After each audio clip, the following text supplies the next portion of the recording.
La propagation du VIH-Sida, de la tuberculose et du paludisme, véritable problème de santé publique, inquiète les autorités tchadiennes. Pour lutter contre ces maladies, le Fonds mondial de lutte contre le sida, la tuberculose et le paludisme appuie depuis 2 décennies le gouvernement tchadien à travers des financements.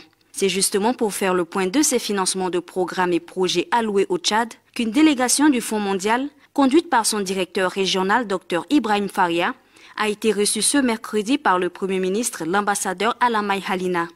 Avec le chef du gouvernement, la délégation a évoqué le renforcement du système de santé des populations ainsi que l'amélioration de la prise en charge des patients. Pour nous, en tant que Fonds mondial, nous sommes un partenaire, je dirais, régulier du Tchad, où nous avons commencé depuis 2004 et nous continuons à financer la lutte contre le VIH-Sida, la tuberculose, le paludisme et le renforcement du système de santé.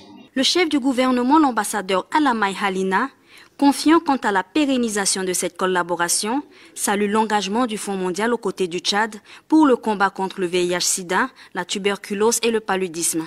Présent au Tchad depuis 2004, le Fonds mondial finance actuellement 3 subventions à hauteur de 122 millions d'euros sur la période de 2021-2024, soit environ 80 milliards de francs CFA. Subventions qui, à ce jour, ont permis de sauver environ 143 000 vies.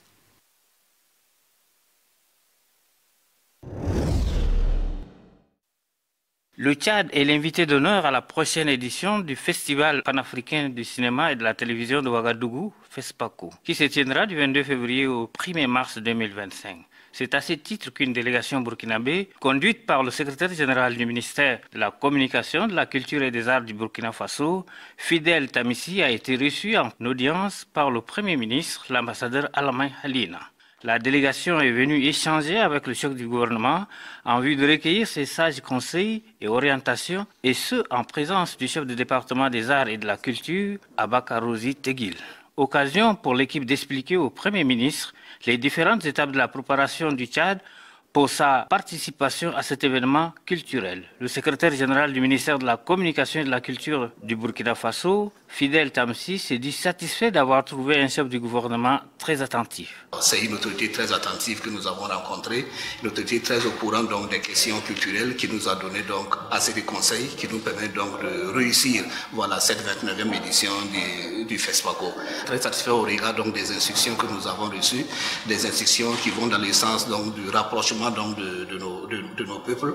Donc vous savez que la culture est donc cet élément fédérateur des différents peuples et nous allons travailler dans ce sens avec les techniciens tchadiens, avec les cinéastes et autres acteurs du secteur de la culture pour que nos 2 pays puissent véritablement se rapprocher à travers ce FESPACO. Riche en diversité culturelle, le Tchad aura beaucoup à donner et recevoir de ce grand rendez-vous culturel panafricain. Une occasion pour les artistes tchadiens de communier avec leurs collègues d'autres pays.